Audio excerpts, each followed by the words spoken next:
The interaction patterns in software will totally change with agents. A lot of the agents are chat interfaces. They are kind of giving you an answer. My view on it is that it will be more like an interactive mode between the user and the agent. As an example, today, I'm using Google Presentation and there is this nano banana feature. The result is pretty disappointing because it creates an image out of your presentation. I think the way you want it as a user is that I say, hey, help me make my presentation slide nicer. And then I can still go in and change the size or the text. Before OTel, every vendor, including myself as Instana, did their own format.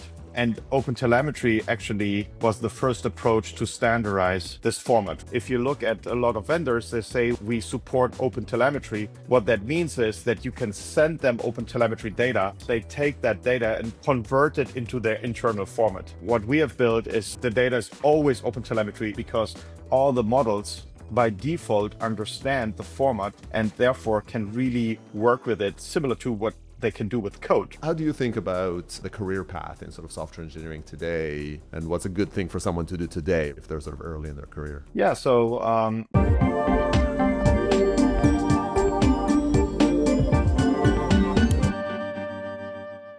Before we jump into this episode, I wanted to let you know that this podcast is for developers building with AI at the core. So whether that's exploring the latest tools, the workflows, or the best practices, this podcast's for you. A really quick ask, 90% of people who are listening to this haven't yet subscribed. So if this content has helped you build smarter, hit that subscribe button and maybe a like. All right, back to the episode. Hello, everyone. Welcome back to the AI Native Dev. Today, we're going to go plunging deep into the world of DevOps and observability, and what does that look like in the world of AI? And to dig into that, we have Mirko Novakovic, who was the founder of Instana, sort of has built an observability platform, sold it to IBM. That's where we met Mirko way back then. And today is the founder and CEO of Dash0, building that out. So Mirko, thanks for coming onto the show. yeah, thanks for having me. So just to dig in, start by giving us a bit of context of like Dash0, the company you've built and are running today. Tell us a few words about it and some of its core. Yeah, so we are an AI native observability platform. We actually started, when we started, we were not promoting AI native at the beginning. We were OpenTelemetry native. And that turned out to be a good foundation for AI, by the way, which we can discuss. But so the idea was there's a new standard in observability called OpenTelemetry, which standardizes the format of the telemetry data, logs, metric traces, end user events, and also standardizes the tagging system on that telemetry data, which is called the semantic convention. So host name now is host underscore name or host.name. And that is the way we have started. So we built a full platform for logs, traces, metric, and user monitoring, taking only OpenTelemetry data into it and keeping it as OpenTelemetry and making the most out of the semantic convention by creating context. So if you look at a trace, you see all the logs, you see the metrics, the underlying infrastructure, everything in context based on the semantic convention. And we try to make a very easy onboarding flow, PLG type of sales motion and having it and easy to use. Yeah, so part of it is kind of just a next gen observability platform that sort of gives you all the tools, and I know it kind of combines all this sort of the broadened scope of what observability captures today with the traces and logs and all that jazz. But I think that core of OpenTelemetry or OTel is really interesting. I guess maybe you can sort of say a few words about OTel itself and its distinction between when is it a format and when is it the specific fields, right? Because I know when OpenTelemetry came around, there was a lot of maybe like a first set of companies that sort of built on top of it and were maybe overly optimistic at not just the format, but like the type of information that would just magically, I'll just connect to the system. If they already have OTel, I will have the info I need. And they learned not all the information is always there, but some did standardize. So maybe can you say a bit about like what have you seen in terms of OpenTelemetry? Where has it standardized just formats, and what data is sort of typical to find in any OTel based capture? Yeah, It's so let's start by why I think it's also meaningful, right? Before OTel, it is every vendor, including myself as Instana, did their own format, right? So Yeah. we had an agent, and so you specified your own format, and you sent This your is own the old format to your school agent. backend. This is the That's tracing agent, not an AI that's agent. exactly, that's the old school agent that you install on your host, basically, that captures the data, right? The CPU utilization, the logs, and the traces. Exactly, it's not an AI agent. The benefit was that you could make everything you needed for your platform, right, into the format, and you could do some automatic. So, for example, if the agent was running on the host, you could add the host name because you were running on it and just send it over, right? And OpenTelemetry actually was the first approach to standardize this format, right? So that you have no proprietary data. And I think the main drivers were the cloud providers, because if you're running something like AWS Lambda or any managed service and you want to provide telemetry data of that service, how do you do that, right? You either provide it in 20 formats like Datadog, New Relic, Dash Yeah. Zero, or you have a standardized format that everybody can understand. And that's how it started, right? So I would also say, if you look at a lot of vendors, they say we support OpenTelemetry. What that means is that you can send them OpenTelemetry data, Right. but I would say still 90% of the vendors, they take that data and convert it into their internal format. Right. Because that's how the platform is built. So you can send it, but then in the system, essentially the tagging system, etc., is gone, right? Because it's now Datadog format or Yeah. format of any other vendor, right? And I think what we have built is something where the data is always OpenTelemetry. It stays OpenTelemetry. Right. The naming is still OpenTelemetry in the tool. And yeah, coming back to your question, I think there's only one tag that is mandatory, and that's service name. So, Okay. so The the AD, only yeah. tag, the only tag and so essentially everything that emits telemetry data is a service, right? In that sense. And so if you have a service, I don't know, a payment service, and you send a log, you add this service dot name equals payment service. And Yeah. if you have a metric of that, you do the same. And now you can correlate everything on a service level by saying, give me all the metrics, logs, traces Right. of the service name. Yeah, that's the only thing that's mandatory, That's and mandatory.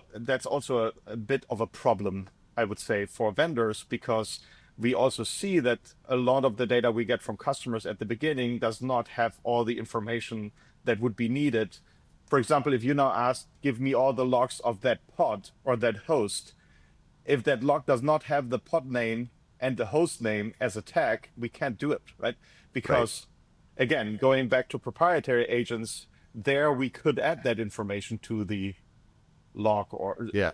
ourselves, but now we are relying on the customer sending us the right context. And if we don't get that context, we can't really Yeah. recreate it, right? So Right.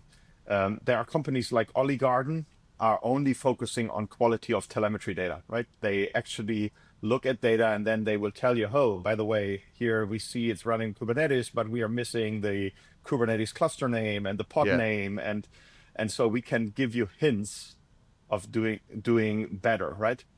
By the way, I think there is also a big chance for AI. We could actually look at data and then proactively add configuration data or add Populate even kind of those fields. But this is but it's a bit of an inverted version, which is the sort of the core of it is to say whoever it is that is operating the system, they have metadata that they store on top of it instead of having that metadata be extracted or inferred or captured in the observability system or in an external system, otherwise monitoring those services. You kind of collaborate or sort of push the customer, help them more relevant. Maybe AI does that more and populate that information at the source. To sort of decorate Exactly. the services with the right.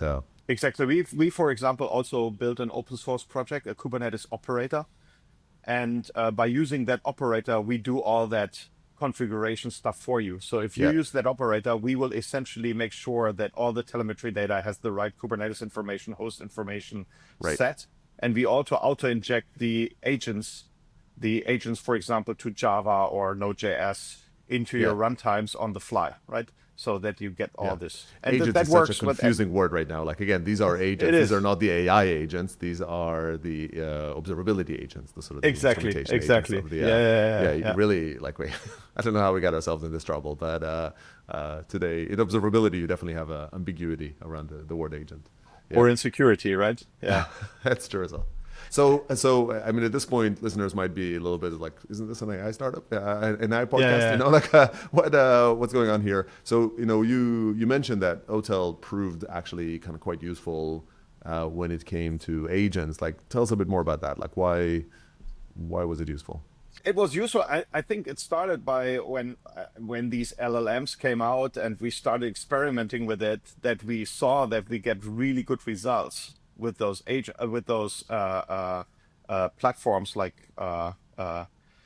Claude, for example. We use Claude internally, giving us really good results by saying, "Hey, analyze this trace," right? And we Right.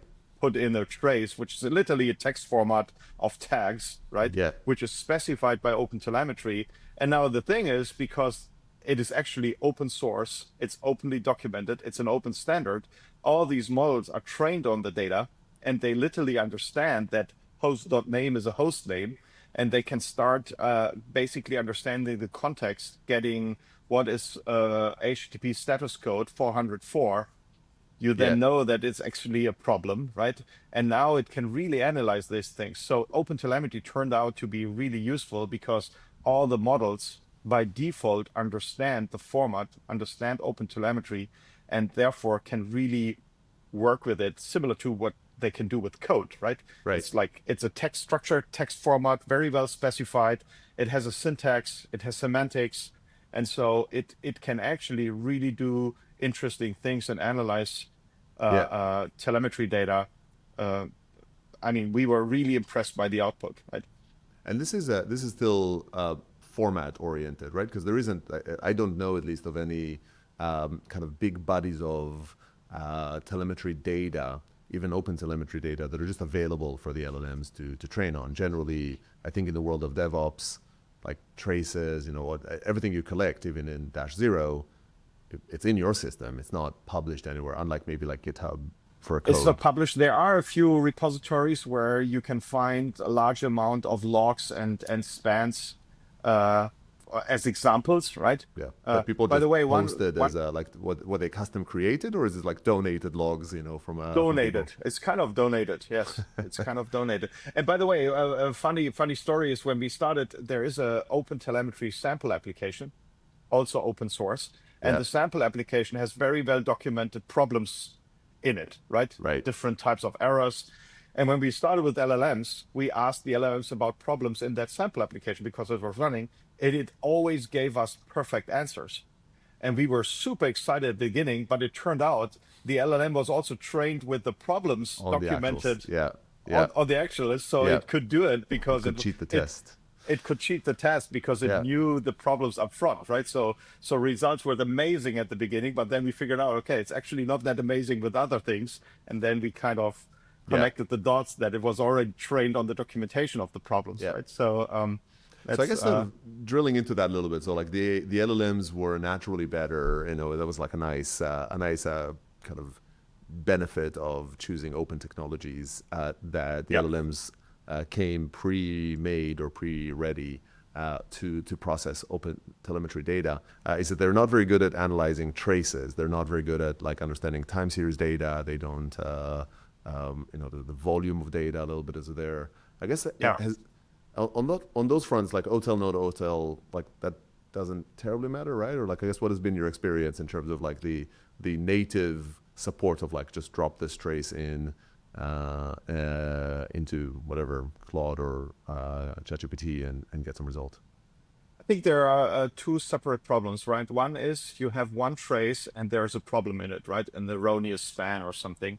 If you do drop that trace into, for example, Claude, I think it will definitely come up with an analysis to tell you, hey, I see there's a problem with this trace, and depending on the metadata it gets, for example, it's a database problem, it gets a database status code in there from an Oracle database, it will look up that error code and will give you context on that error. So they are really good at saying, hey, this is actually, I don't know, exhaustion of a connection pool in the Oracle database, and you should do this and that based on the documentation.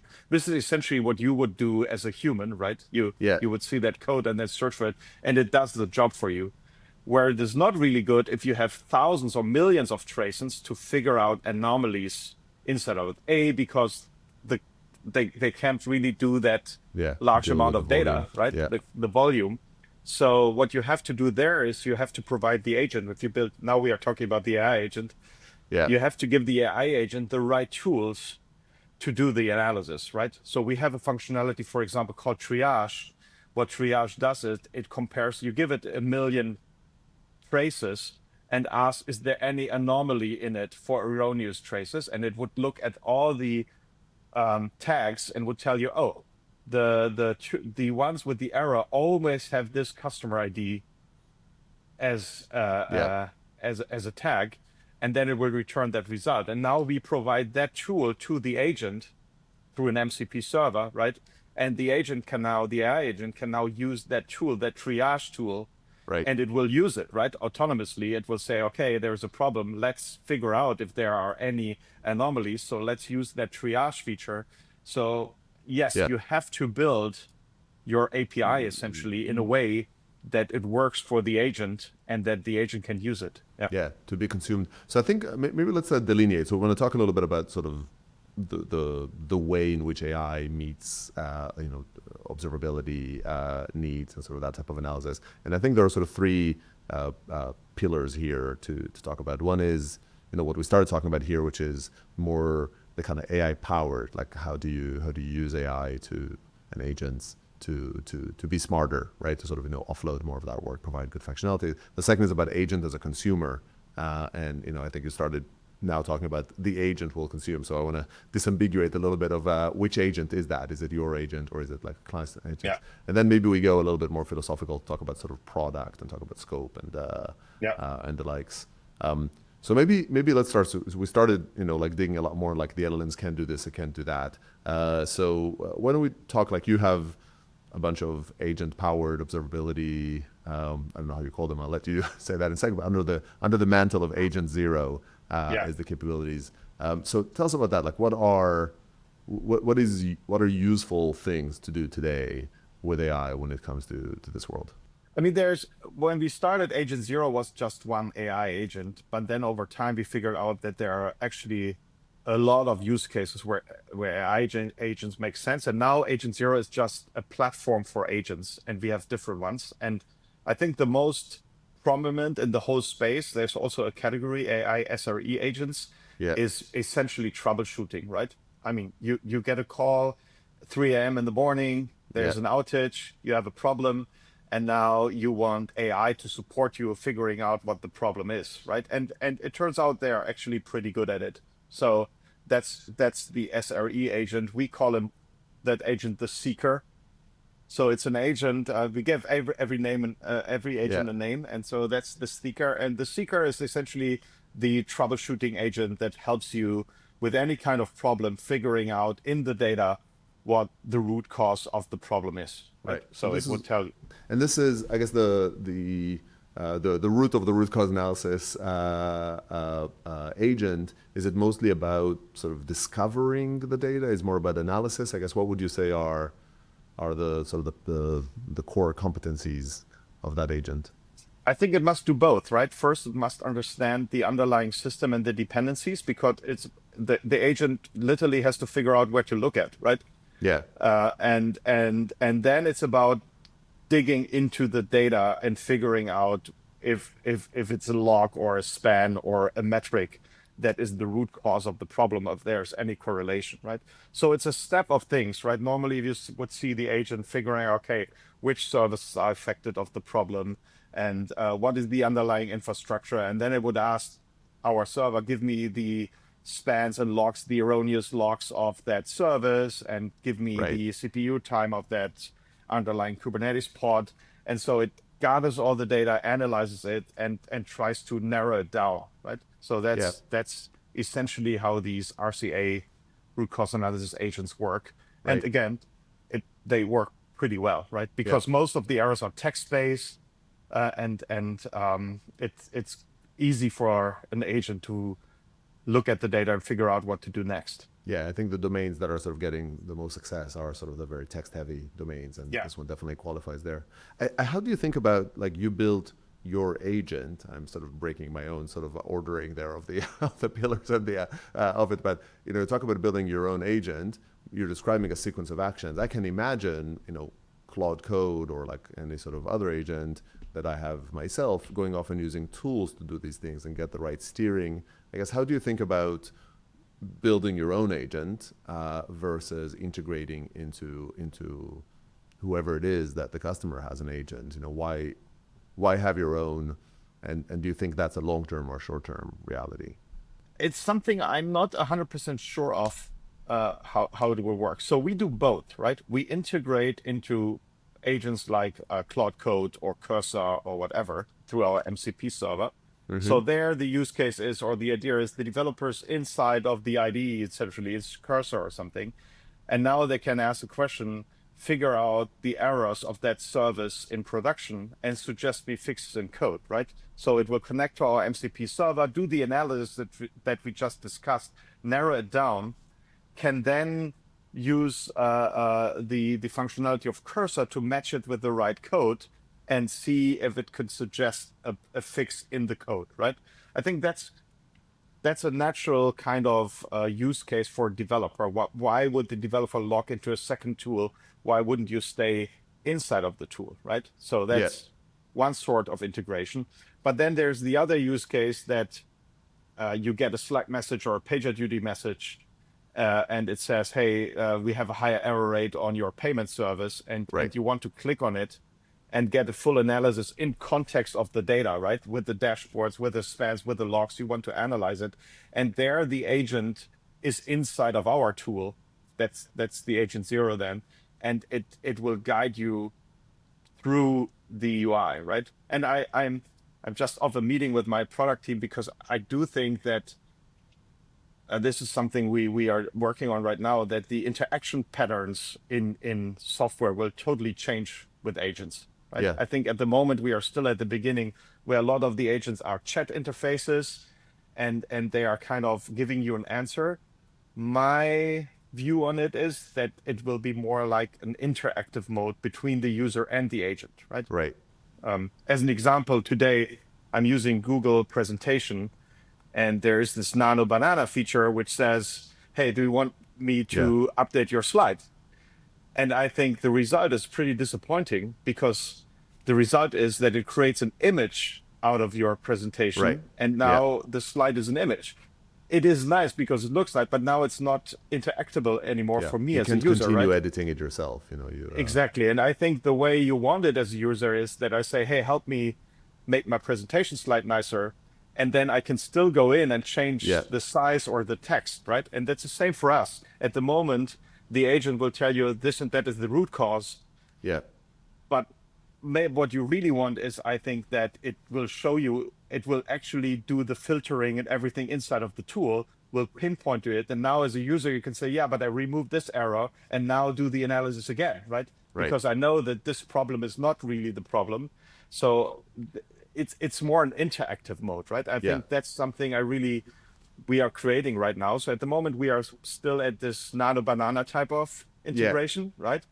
It's nice, but I don't think it's the final way we want to see more as an interactive mode, right? Which in coding you already have, right? It creates code. You can now change the code. Yeah. Although and even though there's kind of the conversation right now, for instance, on the sort of the IDE versus the sort of the terminal based, what is the preferred path on it? But it sounds like you're dividing it into, the maybe the sort of the lowest level is the tools. It's just the ability to kind of access different parts of the system. That's probably just your APIs and you have the MCPs. Yeah. On top of that, sounds like some sort of analytical tools of figure out what the next thing might be, or like agentic tools. So there might be, like as always with software, but there might be like composable layers of tools, and those you can call them. Now from here, it's an interface question, and maybe there is a case of a developer at Claude Code at their terminal. Maybe there's a case of like a headless, when an incident got called, something automatically ran. And I think for both of those, it probably doesn't really matter if it's like for the first one, clearly it's wherever the user was. And so if they're in Cloud Code, then you should integrate as a tool. The middle layer probably can run either way, right? You can invoke a headless Cloud Code to sort of have whatever the relevant kind of MCP tools to do the analysis. But really it's your sort of agentic process of it. So it could just as well run in your system.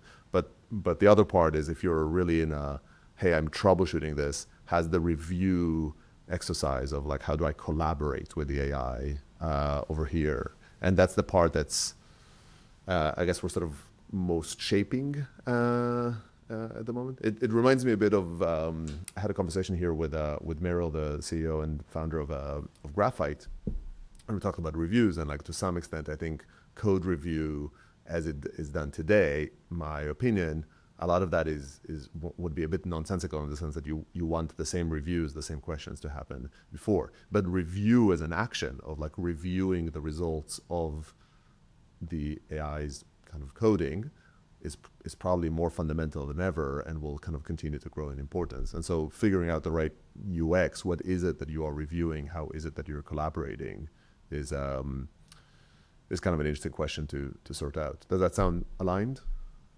Absolutely. I also think for us, it's an existential question, right? Because if it turns out that the user will use observability in other tools, I think then we are just a database, right? Right. And that will mean that it's a race to the button in terms of pricing. And so the value then is not generated anymore in our tool, it's generated in Cursor or any other SRE agent tool or whatever. So for us, it's really existential to see, okay, how can we provide more value inside of our tool than you get in a Cursor or in an AI SRE agent? Because if we can provide more value, I think it is an existential threat, right? Because at the end, people will pay for the value, not for the data. And if the value is somewhere else generated, then we will at the end be a database, right? And then it's not good. So that's really how I think about it. So for me, it's really about, okay, if I can create this interaction with the user and can provide real value, that's awesome, right? And also, I have to say, you probably know, but if you look at large organizations, we have hundreds of users registering for observability, but only a fraction of them are really using it. Right. Because you need to kind of be an expert to do troubleshooting service. So I think we have the chance with agentic AI to enable almost 100% of the users to get value out of it, because it can help you following the right actions inside of the tool, and it can guide you. So I think that's really powerful, and then you get more value, right? Because if 100% of the users can get and troubleshoot, they can self-service and they can build those. And the most clear demonstrations of AI productivity in sort of the entire software development lifecycle, including observability, are cases where you used to have a dependence on another team and you didn't anymore, right? Or in general, where you skip a whole step. Some of it is, a product or a support or someone else logs a bug and a background agent, figures out, and you only meet the solution at the pull request. Maybe at some point even that gets auto-resolved. So that's an example. Sometimes it's something that needed to go from the back-end team to the front-end team and then get deployed. But now one of those teams can take it all the way.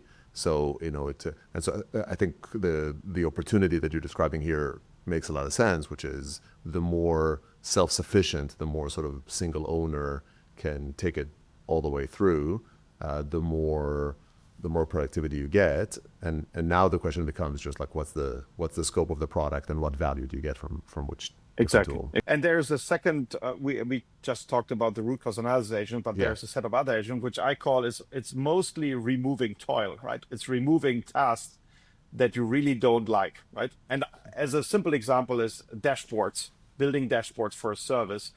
And then you have an update in your service, and you have that service on 50 dashboards. And now you have to update all these 50 dashboards manually to have that new metric on it, right? And I think that's where AI is also super powerful, right? It can create and suggest dashboards for a problem or service. It can automatically update those dashboards. Same for alerts, right? You have alert rules, something changes, and you need to update all these alert rules, right? And I think that's where we created agents that help you create, update dashboards, create, update alerts, Yeah. and do those things, right? I think that makes a ton of sense. Yeah. And another big point is adding more context. And that means we are adding other data sources to observability to understand the context better of a problem. As an example, we connect to Linear and Jira, or we connect to your Notion. And by doing that, we can actually see, oh, well, maybe I have a database issue with the schema. Maybe there was a task that updated the schema, Right. and Yeah. I can correlate it to it, right? Or maybe there's a documentation in Notion with a schema update, which I can use and pinpoint the user to it. Or Yeah. I can use the code, the connection to GitHub, to pinpoint to a change in the code, etc. Right? I think adding more context is also very important now, because the agents can use that context to create better answers. Yeah, and so this comes back to the root cause analysis. That agent might come along and figure it out, but you have to relate, like give it access and relate it to it. And I guess organizationally, one of the challenges that I hear talking to the enterprise side of it, talking to the companies using these different tools, is sort of this infinite mesh of connectivity between all these different tools. It's like the number of tools I need to connect to my Linear, I need to connect, and then there's going to be another subset of tools that might want to connect to -0 as a source of information. I want to read something about the logs because I don't know, I'm writing code and I want to get that information, doing it, and all this sort of cross-pollination of it. And so it's interesting. I don't know what your view is. At Tessel, we more and more sort of think about context as a core competency that's a bit agent agnostic. And so there are statements about your system, statements about your knowledge, your practices, how a system should operate, but also like what should your code do and what are your coding best practices, and how to use a certain library. And all of those things right now are being derived or sort of intelligently AI powered, assessed and extracted out of systems by so many different agents as we all figure out what's going on. And we kind of store them inside. I guess, how do you think about the challenge over there clearly is like, where do we go, right? Are you going to curate context in 20 different spots, or do you want to curate them in some central environment? And so I guess my question, back maybe to the existential thing as well, is what do you think is the core of observability knowledge? If the coding side revolves around the code, or maybe the product functionality, like in observability, you're a database, but what's the most important long-term insight or sort of knowledge that you think lives in operations and not earlier in the system? I don't know if that makes sense. No, it makes total sense. I think I'm just not sure if I have 100% of an answer to it right now, but I think the question makes total sense. And I do think there are multiple things, right? One is, as we discussed, the tools that you provide. And that can be a lot of knowledge and context already, right? How do you figure out what are anomalies and traces, and how do you figure out these tags or things? How to ask the I question, think how to ask the questions. Yeah. I think also there will be a lot of knowledge about how do you evaluate models, and so the evaluations that you have, and how do you essentially make sure that the root cause analysis does what you think it should do, right? And also giving some guidance. Right? There are more and more these to-do lists that you give, so that the workflow is not every time different, but you have the knowledge if there's a certain type of problem, how to do the analysis, right? And which step you should follow on a wider scope. I think that's something. And then I think last but not least, it is really the user experience.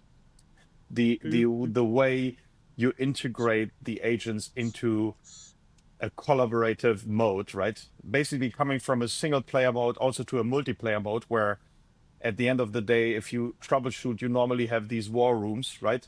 And multiple people are working on that problem, and agents are now part of the war room, right? You maybe have 1 or 2, 3 agents working with you in parallel, investigating things, giving you information. That information is then processed by a user. You give more context to the agent, and that way you can. I think that will be a big part of it, right? who figures out the best user experience, the best way of doing it. And to your last question, I like the idea to have that knowledge somewhere persisted, right? About a system, about certain things, how it works. I don't know if we would be the system. I also like the idea that it should be a centralized, I mean, you had these enterprise architecture management tools before, right? Where you had the whole system documented, or it should document your whole landscape and give hints. I think I can see why you would have a lot of that context into a centralized tool where all the agents can access and get some understanding of how things work and how they are configured, rules, etc. I think that makes sense, right? The enterprise architecture management tool for agents, right? That has it in a way that agents can work with it and understand certain things. I think makes sense. Yeah, I think it's a good analogy. It's like so many things when you're sufficiently old like us, you sort of see the see a bunch of things, a whole bunch of like practices that were good practices. They were just too hard to maintain at pace and at scale. And now with agents, maybe we do those. And so those sort of central systems of record, well attuned for consumption, we'll touch on consumption by whom in a sec, is an opportunity, to build them up. When I started my career, I worked for IBM, and we had a different set of documents we had to maintain in every project. And one of them, I really loved it, was a document called Architectural Decisions. And essentially, whenever you did a decision, I used this and that framework or whatever, you had to document it and explain why, right? Because whenever you had a new team member join the team, they ask you, why did you use this framework? Doesn't make sense, right? You can pinpoint them to the document because there was actually a reason for it.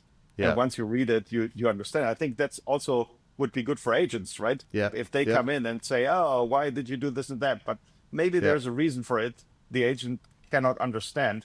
And so you should have some sort of kind of categorized knowledge for those agents, right? And curated and in a place that you can also choose to change it over time on it. And then on top of that, what we see is, you write it down, but not all agents listen the same. And so you need to, I guess as I think about AI native, I think AI native is primarily about delegating work to AI or tasks on it.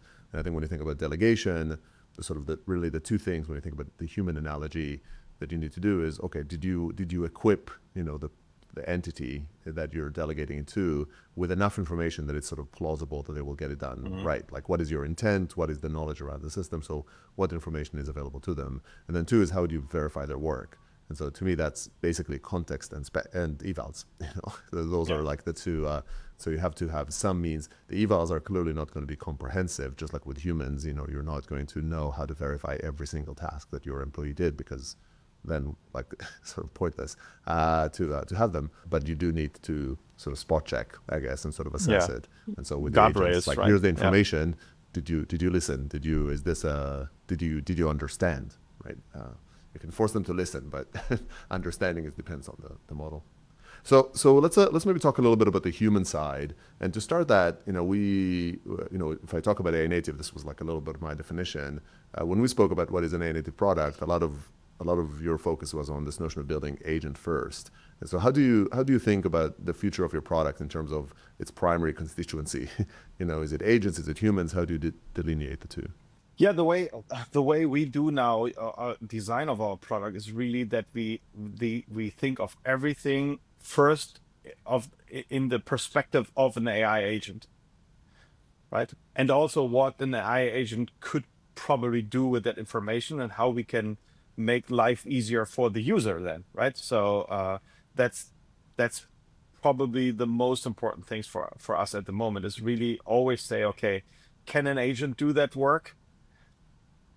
How would that look like? And how would that information feed back to the user that it's understandable? And also, I would call it traceable, right? So I think for us, essentially in observability, one of the most important thing we got from our users is that they want to understand why the AI agent has come to a certain conclusion, and you really want to follow it, right? And if we say, the problem is here, the database, then often the question is, oh, why did you come up with that conclusion, right? And then you want to follow the steps, essentially, how the agent was getting there. So it's always about, okay, what can the agent do, and how do we make that understandable to the user, and where are the interaction points of the user with that agent, right? So, but it's not anymore that we say we build a tool where the user is the primary, Yeah. basically interaction point with us. We think that the agent is the primary action point now.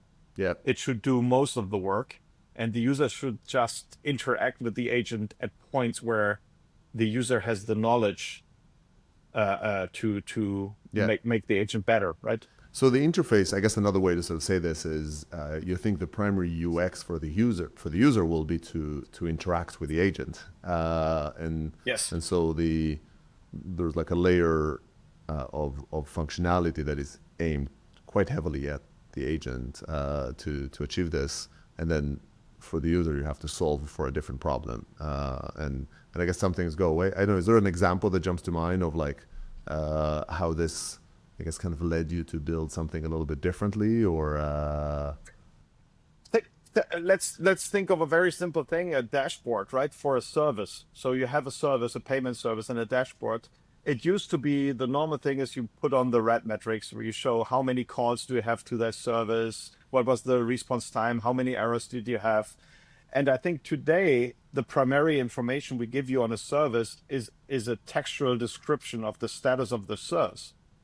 It would tell you, hey, your service is operating fine. It is in the range of the performance of the last 30 days.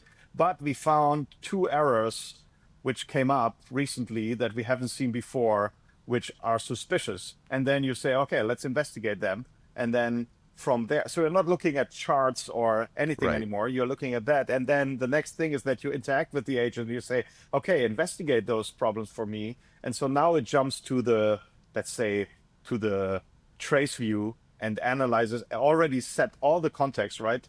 It has filtered down to exactly those problems. It will show you the right information, the context. And now the next thing is it describes, look at here, it's only for that customer in that scenario. And here we go, right? So the steps are now very simple. You get all the context. Product design, it's not anymore about charts, numbers, and those things, because the agent will do the work for you to look at those charts essentially, and give you a summary of the things that are important for you to look at. Yeah, and I really like that, and I think it comes back to the first principles of like, why did we have the chart in the first place? Well, the task wasn't give me a chart. The task really was, I want to understand what the status of my service is, and charts are just the way we get used to looking at them. And by the way, charts are good for users, not good for agents, right? That's an interesting thing also, right? We created charts because we as humans, we are really good at looking at a chart and seeing a spike, right? Right. Where the agent will actually look at the underlying data and do a deep analysis of the data, but we cannot look at 5,000 data points and then see this. We don't see the spike in 5,000 data points, right? That's not how our brain works. We look at charts. So, but that's a good point, right? An agent doesn't need charts anymore. The charts are just for the user. Yeah. And essentially, we created the chart for the user to pinpoint an anomaly. Yeah. So now when the agent already tells you, I found an anomaly, do you want me to investigate it? The charts gets useless, right? Yeah. Because you don't need it anymore. But this is exactly how I think we have to rethink, as you said, UX. First principles. Why have we started with it? And we normally build a user experience to the weaknesses of the human brain, right? Yeah. And now we can optimize it because the agent can do the heavy work, right? The heavy lifting, and we just follow it, right? I love that, but also I love how it actually sort of touches both sides of the weaknesses and strengths, right? You're saying one part is there's an opportunity to give a human user, a better answer than a chart. You know, here's the actual conclusion of the chart. But also that if you work from outside and you're trying to have the agents just rely on the information that is available to the human, it will actually do a worse job because the agents are not as good at understanding the charts as humans. So I love that sort of analogy and example. And I guess the next question will be on, who is this for, and how does it maybe change the sort of the profile of the individual? Because you were already alluding to, today there's a certain level of expertise for people that really truly operate the DevOps dashboards. So some of that is also getting down to like contextualizing, I guess, the answer to people with different competence. Just like as a human, you'd use different words to explain the same scenario to people with different level of proficiency. I mean, normally, if troubleshooting came down to a few people in an organization who have a very, they need a very broad understanding of the overall system, because a lot of developers and people have only a deep understanding of their service, but not if you have a microservice environment with 1,000 services. There are only a few people who really understand how everything works together. And normally in troubleshooting scenarios, you need that understanding to narrow down where to look at, right? What could be the problem? Because I always say, or joking, if there is a big problem, systems normally look like a Christmas tree because everything is blinking, right? Because everything is somehow connected. So everything is red, and then it doesn't help anymore, because if everything is red, you still don't know where it's coming from, right? And then you need this expert knowledge of people say, yeah, but it's probably here because I know there's this database that's connected to everything else. And I think that's why you only have these power users being really effective with observability, because you need that understanding, right? And I think that's where the agent comes in, because agents are good at understanding the wider scope and narrowing it down. And now we can enable everyone to basically having that knowledge about the overall system, because the agent can give you that context, right? And now everyone can troubleshoot. I'm not saying that we are already there yet, but I think the ultimate goal would be to enable every developer, every SRE, everyone who needs to have that knowledge, troubleshooting and understanding the system quickly, right? Without having that expert knowledge or new people coming in, right? Which is also a problem in enterprises. Now these two people who have the knowledge leave the company. And as we all know, it's normally not documented in Notion, Confluence, or somewhere. It's in the head of the people, and now that knowledge is gone, right? And so this is and this to me comes back to that sort of context. We use the word context. Like the human analogy is really the separation between intelligence and knowledge, right? And so so you want to enable intelligence. The agents kind of give you some intelligence. You can look at a lot of logs. You can find the spikes. You can search. You can find related information. But then there's also knowledge of what is the system, what is, what have been the sort of the past incidents that we've had, so that you know that it's always that sort of finicky database, that's sort of in the corner, how do you build those? And I think one of the challenges is when people conflate intelligence and knowledge. And, like I sometimes say, it's like assume intelligence, not mind reading, like there's no, they can be super intelligent, but if you do not equip them with knowledge, it's anywhere between the setup to failure to just highly inefficient. Like every time they're going to have to learn that. I'm curious about the people side. So maybe like as a bit of a closing, as we kind of run out of time here. So this is all good and well, and it's the future. Maybe bringing it down to today. What is the journey that you're seeing customers or walking customers through in terms of adopting this approach? Because a bunch of this, there's a fair bit of change involved in what you've described, and people don't always like change. And also there's limitations of the technology today, so it can't quite do everything amazingly yet. I would say, first of all, it's really changing the way users work. There was a public statement by the CIO, the Telegraph in London. He made it actually on LinkedIn. He said that Dash Zero and Agent Zero are changing the way they do the playbook for incident resolution are changing, because now the first place is to ask the AI and not anymore going through the list of steps you do to troubleshoot.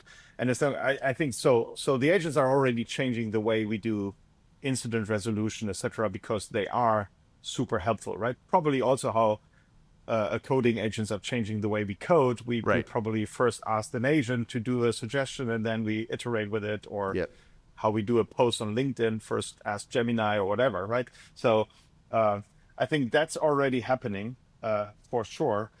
What I would say today is that it's really a learning curve on both sides, right? I mean, we have a chat interface, and we, for example, we also look heavily on what the users are asking our system, right? Because it's the first time that essentially user can do something with the system that we haven't designed for them, right? Normally, you can only use functionality that you have literally designed in the user experience, but now they can ask questions like, oh, give me a usage report of the dashboards. We never thought about this, and actually it turns out that the agent can answer that question. So we now know, oh, actually users are interested in usage of dashboards. Right. So we get feedback through that interface also to understand what kind of functionality we should bake into the tool, right? Because the tool today it's probably how ChatGPT, when they started, they saw people are asking coding questions, and then you could see, oh, maybe we build something like the coding agents, right? It's a use case, and so we see that too. But at the moment, I think it's learning on both sides, right? It's what works, what doesn't work, how does it change my procedures, my playbooks, right? We see customers already changing their playbooks on incident resolution, but I think over time it will become an integral part of observability. I think even today we can't imagine anymore having observability without AI. Yeah, no, I love that, and I guess it's an extreme version of what we're doing in general. When you're building a product, you should listen to your users. Yeah. But because you're providing users with an interface that is much closer to what they would say to a support person, or sort of to your rep, right, or to an engineer on the team, then the freeform version of it, you don't have to like decipher what they meant from the clicks on the sort of the page or the dashboard they created. You're getting a more verbatim version of like, this is the question I had. Can you answer it, right? Or can you provide that? Especially if you never had this option before, right? Yeah. They could never click on it. You would never get that answer without talking to the customer, right? Right. Yeah, absolutely. So I think excited to see this evolve. I mean, I find the world of DevOps in general is like a bit cautious around AI, and observability feels like the pioneering part of it, because it has a lot of data analysis and a lot of toil to kind of take away. So it's exciting to sort of see Agent Zero and in general kind of AI native approaches and sort of the changes of the practices, and I'm very sort of keen to see that. And I'm curious about sort of the closing of the loop, and we'll see that as I guess as the systems become more reliable. So definitely we'll be kind of close and tracking. Before I let you go here, though, I want to ask one kind of a personal question I'd like to ask many of the guests here. Typically, I would ask, well, if you had a son that was going to university, would you recommend that they go take computer science? And when we're talking, it's like, it turns out you have a son that has just started sort of studying. So I guess, how do you think about kind of the career path in sort of software engineering today? And I guess kind of it sounds like you still think it's a good idea to go into a computer science degree today. How do you think? Where do you think this is headed? And what's a good thing for someone to do today, right, if they're sort of early in their career? I mean, I definitely recommended it to my son. And the reason for it is that I think that the main thing you get trained doing a computer science or engineering study is it trains your brain in understanding problems, math, etc. Right? I mean, I was a coding geek since I was a child, right? So I learned coding myself, not at university. I studied computer science, but what you learn there is you learn to solve hard mathematical problems, physics, etc. And I think that will not go away, right? I think having a brain that helps you analyze problems and structure things, I think that's still really relevant. And I just think he should do that to get that basic training, and then figure out what he wants to do. And he loves hardware, and I think that's a very interesting spot in the future, right? Robots, drones, all these things are also a very interesting combination with AI and software. So I think it's still relevant. Yeah. I think it's so super interesting, and I get different roles on it, and I absolutely agree around the deal with hard problems, like learn to overcome adversity to begin with. It's just a hard degree to get through, just like life lessons of that. Hopefully you have some good teachers, you learn how to tackle problems. I guess maybe what I would add is like I think the importance as it stands, if you go to a computer science degree, you come out, if you didn't do any programming on the side, you're probably not a very good programmer, by that time, like you're not but so you learn a lot, you need to learn alongside the degree. And I think that is probably more important than ever, because I think where I put very little faith is in the university's ability to adapt anywhere near fast enough to teach the students the knowledge part of what they need from an AI perspective in kind of the AI era. So I guess the emphasis there is, do that, but then alongside the degree, learn to use -0 or get some experience with some sort of agentic development tools to Absolutely. Yeah, I agree. Mirko, thanks a lot for coming onto the show and sharing these insights, and looking forward to see the future of observability in this AI era. Thank you. It was nice being on your show here. And thanks everyone for tuning back in, and I hope you join us for the next one.